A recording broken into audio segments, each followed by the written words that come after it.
Alaikum everyone. My name is Huzaifah Ahmed and I'm from Rehan Korangi campus. Today I've got another topic with me, which is discuss how to develop a reading habit and expand your mind.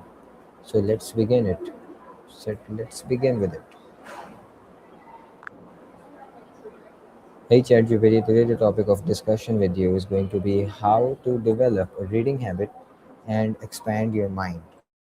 Ah, that's a great topic. I mean, developing a reading habit can be such a game changer, right? Do you have any specific challenges with reading you're trying to overcome, or are you just looking for general tips? What does it actually mean to have a reading habit? Is reading occasionally enough or does it require consistency throughout the practice? That's a really good question. So, a reading habit is more about making reading a regular, intentional part of your life, almost like brushing your teeth. It doesn't mean you have to read for hours every day, but consistency really matters. Even short daily reading sessions, like 20 minutes, can build that habit over time and really expand your mind. So, yeah, it's about consistency, not just occasional reading bursts. All right, why do most people want to read more but consistently uh, fail to make it a regular part of their life? Yeah, that's super common. I think a big reason is just life getting in the way. Other priorities, distractions like social media, or even just not having a clear routine. Plus, sometimes people set unrealistic goals, like wanting to finish a book in a weekend, so they get discouraged. Small, achievable steps and making it a ritual really help keep it going. What does science say about how regular reading affects the brain, memory, and cognitive functions?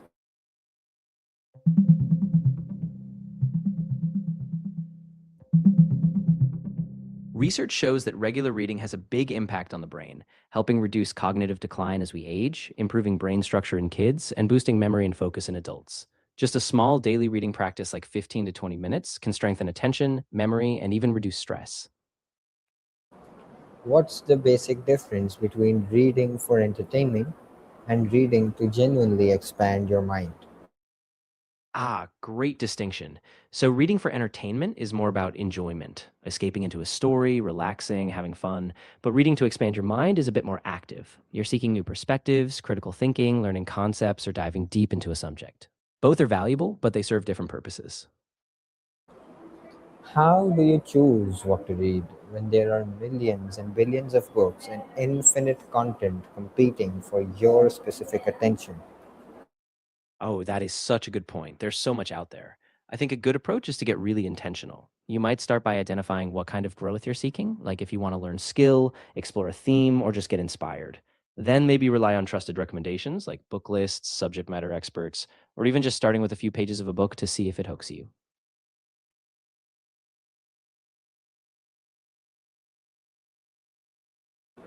Okay, what's the minimum amount of reading someone needs to do daily to actually see a meaningful impact over time? Yeah, it really doesn't have to be huge. Studies often suggest that even 15 to 20 minutes a day of reading can make a real difference. If you stick with that habit over months and years, it really compounds. So it's less about the exact number and more about consistency. Now, how do the world's most successful people, aka CEOs, leaders, and innovators, approach reading differently from the average person like us? Yeah, that's really interesting. A lot of successful leaders treat reading as a strategic tool. They're super intentional about what they pick and often focus on nonfiction, business, or biographies, anything that gives them a competitive edge. They also often carve out dedicated time, like first thing in the morning or before bed, and they might even take notes, apply what they read, or join book clubs to discuss and integrate ideas. So it's less passive and more like a lifelong learning strategy for them. Okay, then how can we implement that on our daily life to see a good impact on ourselves?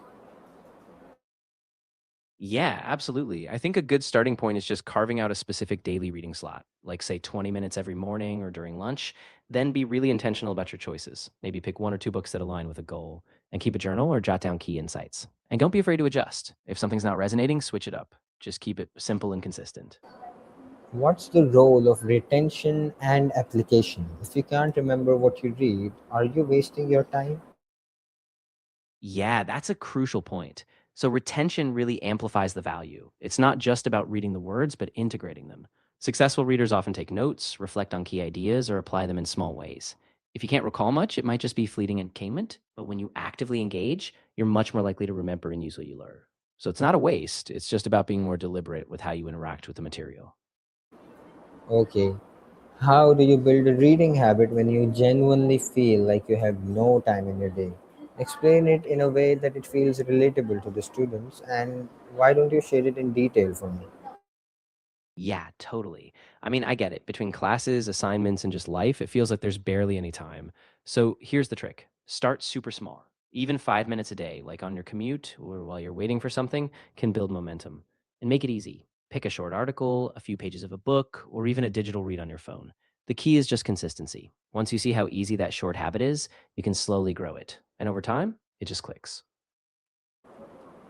Okay, what's the difference between someone who reads a lot and someone who actually grows from what they read?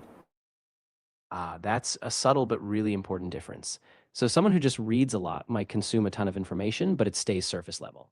Someone who grows from reading, though, actively reflects, applying concepts, connecting ideas, and really questioning what they read.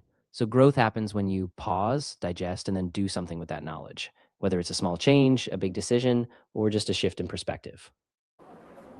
Okay, now lastly, to conclude this discussion with you, what's one practical step someone can take today to start building a reading habit that actually sticks? I would say pick a book or an article you've been curious about. Set a timer for just 10 minutes today and read in a distraction free space. After you finish, jot down just one small insight or thought you had. That tiny action today will make it easier to come back tomorrow. And once it's part of your daily rhythm, it really sticks.